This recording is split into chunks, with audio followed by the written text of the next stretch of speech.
Olá, bem-vindo mais uma vez de volta, e aqui a gente vai começar a nossa jornada no Long Short Term Memory, que o acrônimo aqui é LSTM, a gente pode chamar simplesmente de LSTM.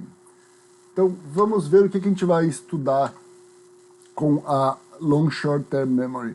Então a gente vai ver um pouco de história, de como elas foram criadas, depois a gente vai ver a arquitetura de uma LSTM, a gente vai ver alguns exemplos passo a passo.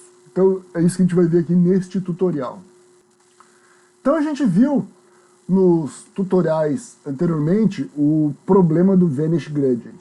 Então enquanto a gente propaga o erro pela rede, né, em loop temporal, pois eles são conectados a ele mesmo, isso faz com que o gradiente reduza rapidamente. E as camadas à esquerda são atualizadas de forma muito mais lenta pela redução do valor. Isso causa um efeito dominó e toda a rede sofre com o problema e ela não é treinada corretamente. Então a gente viu ali o peso, né, que é a variável WREC. Se ela é small, a gente tem o vanish, né, o desaparecimento, e se ela é muito grande, a gente tem a explosão. E como resolver esse problema? A gente falou de algumas soluções, né? O backpropagation truncado, penalidades, gradient clipping, inicialização de pesos e o Echo State Networks. E a gente falou também do Long Short Term Memory Networks, o LSTM, que é a solução proposta que a gente vai estudar agora. Então qual seria a forma mais fácil de se resolver este problema? Então a primeira coisa seria deixar o WREC aqui maior ou igual a 1, ok? Então a gente passaria ele a ser igual a 1 e a gente não teria mais o problema do Vanish Gradient. E é claro que isso a gente está simplificando aqui, né? Mas basicamente a solução seria essa, né? Uma explicação simplificada, mas o WREC, o peso, ele começaria com 1. Então isso, né, acabaria com o problema do Vanish Gradient. Então, a partir daí se criou o LSTM, a gente já falou do Seth Hawkinters, não sei se é assim que se pronuncia, é uma das pessoas responsáveis. A outra pessoa, a segunda pessoa aqui da segunda foto, é o Jurman Schoenberg, que na época era supervisor do CEP durante a sua pesquisa, quando ele fez o seu PhD, né, quando ele escreveu um artigo, isso lá em 1997, foi quando o LSTM, quando as LSTM foram introduzidas, né, elas foram criadas. Então aqui a gente tem uma rede neural recorrente, né, a gente já conhece esse diagrama, a gente sabe aqui que ela está compactada, né, então ela tem um loop temporal. E é assim que ela aparece de dentro. Vejam que aqui nós estamos olhando uma rede neural recorrente comum. A gente ainda não está falando da LSTM. Os cálculos que ocorrem aqui é uma operação, né? Eles são uma operação na camada da rede. Então você tem entradas chegando, ocorre essa operação e ela vai, né, ela é propagada para o próximo módulo. Vamos chamar aqui de cada caixinha dessas de módulo. E quando você propaga de volta, os pesos são aplicados e o gradiente diminui. Isso quer dizer que os pesos não são atualizados de forma correta para treinar a rede, né? Então é o problema que nós já discutimos rapidamente neste tutorial e nos tutoriais passados, né? Então este é o problema que a gente tenta resolver com o Long Short Term Memory, que é resolvido com o LSTM. E aqui a gente tem então o LSTM. A gente pode ver que é bem mais complexo, mas a gente vai explicar aqui o que é cada um desses elementos. Aqui, essa outra notação é como o LSTM é normalmente descrito na literatura. Então é a mesma coisa que a gente está vendo aqui, porém esta forma aqui ela é mais simples, né? Aqui a gente tem uma demonstração um pouco mais complexa, né? Um pouco mais, eu diria assim, menos didática. Então esta é a melhor opção e por isso que a gente vai utilizá-la. Então, antes da gente se aprofundar no funcionamento, o ponto principal que a gente tem que entender aqui é que a gente falou que o WREC, né, que é o peso, é igual a 1. Então, isso se refere a esta linha mais alto aqui, que passa aqui pelo o x e o mais, que a gente vai entender depois o que eles são, e a gente tem duas operações, mas nada mais complexo. Essa linha é a essência da LSTM. Então a informação, normalmente ela fica fluindo aqui, e ela pode ser esquecida, depois a gente vai ver aqui que ela pode ser esquecida, ou informação nova pode ser adicionada. Então, nesta linha, os dados trafegam através do tempo, das células de tempo, que são cada uma dessas caixas retangulares que a gente chamou de módulos. E quando você propaga a informação de volta, a gente não tem o problema do Vanish Gradient, que é o objetivo do LSTM, né? Então, essa é a essência do LSTM, tá? A gente vai ver isso com um pouco mais de detalhes. Então aqui a gente tem um diagrama que a gente vai estudar ele com um pouco mais de calma.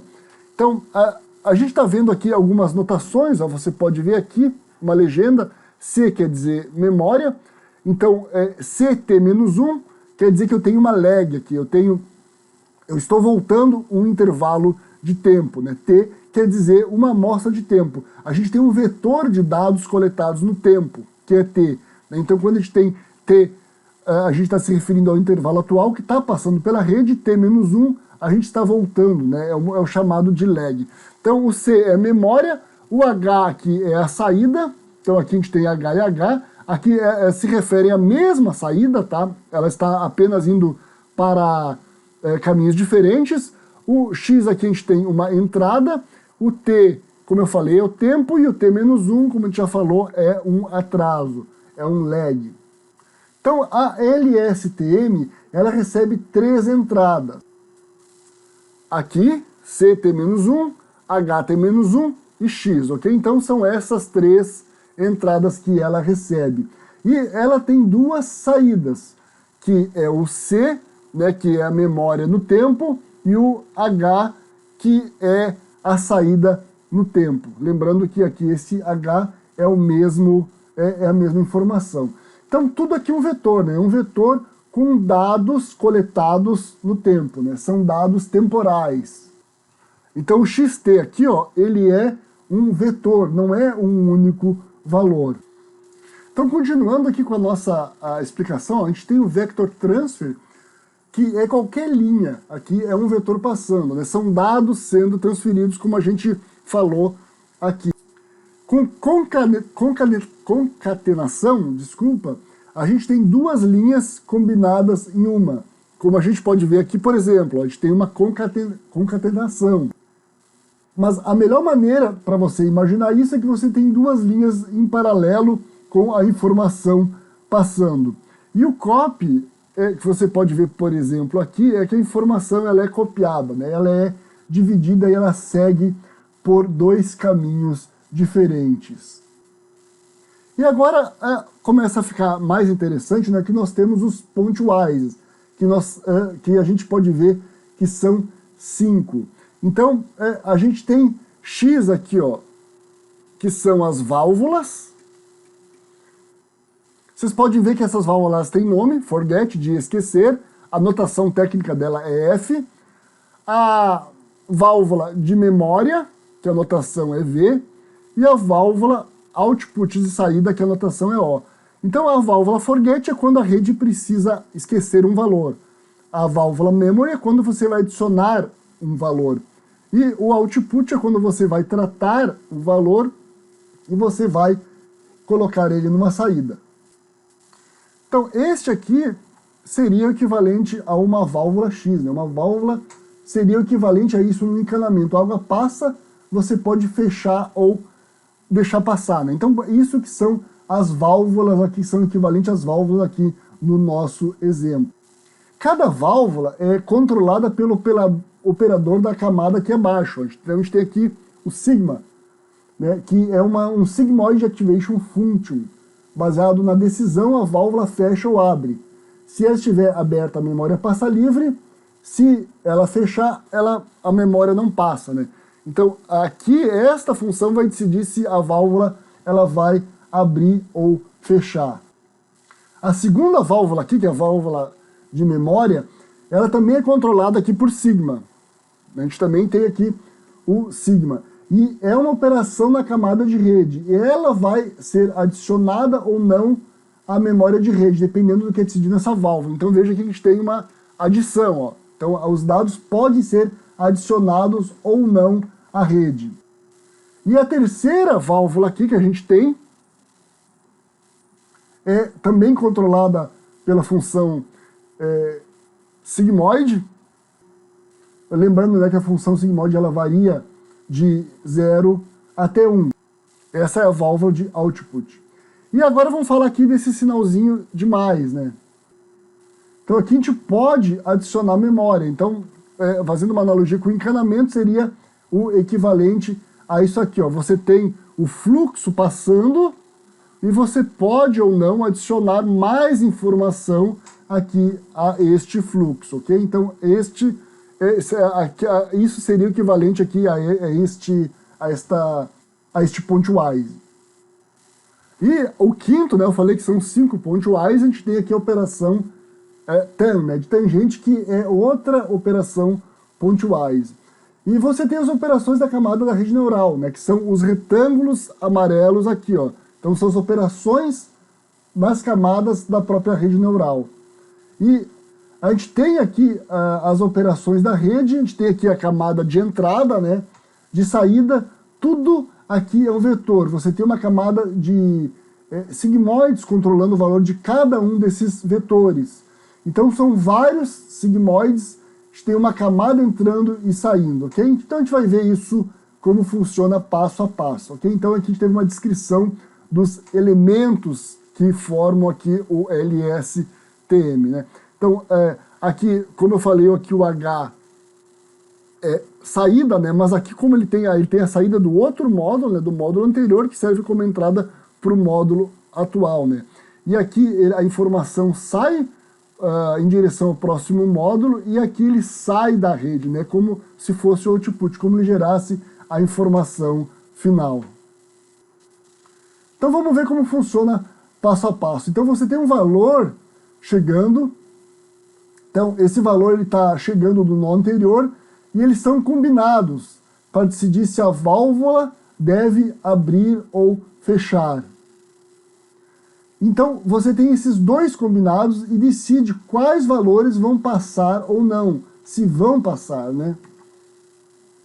Então, aqui a gente tem a memória passando. A gente tem a válvula de esquecer que pode estar aberta ou fechada. Então, essa aqui é a válvula de esquecer. A gente tem a válvula de memória, que também ela vai estar aberta ou fechada. Então, a gente pode ou não adicionar alguma memória. Então, se a memória passa, deixamos ela aberta e esta fechada, né? Então, por exemplo, se a memória ela deve passar, a gente abre esta válvula aqui e fecha esta. Aí a memória não muda. Ou a gente fecha esta e abre esta. Aí é adicionada nova informação para a rede. Os dados são atualizados, ok? É assim que ela funciona. E aqui a gente tem esses dois vetores combinados para decidir que parte da memória vai ser a saída desse módulo. Então, vamos olhar aqui como se fosse um exemplo específico. Então, supondo aqui que se você está fazendo uma tradução do inglês para o português. E o português aqui, a palavra fofo, né, por exemplo, ela vai mudar de acordo com o gênero. Diferente do inglês, né, que vai ser sempre cute, né? Dependente se for menino ou menina, vai ser sempre cute. Já na tradução do português, ele precisa saber, né, se é uma garota ou um garoto. Então, o que precisa ser feito na tradução? Ele precisa ter uma memória do gênero para traduzir. Então, ele precisa saber se você está traduzindo um garoto ou uma garota, né? Um menino ou uma menina, porque vai mudar aqui o fofo ou a fofa ou fofo, né? Dependendo do gênero. Então, supondo que ele esteja configurado já para traduzir um garoto, né? Então, o garoto fofo, a informação passa livremente. A válvula, aqui, a primeira, aqui ela não vai influenciar nada, a informação ela vai simplesmente passar. Agora, se for uma garota, né, aqui a primeira válvula ela vai ser fechada, liberando a memória que tinha. E abre a válvula aqui de nova memória e coloca o gênero no fluxo. O gênero, por exemplo, garota, menina. E a válvula de output aqui de saída, ela vai extrair o gênero. Isso vai ser a entrada do próximo módulo para decidir como tratar essa nova informação.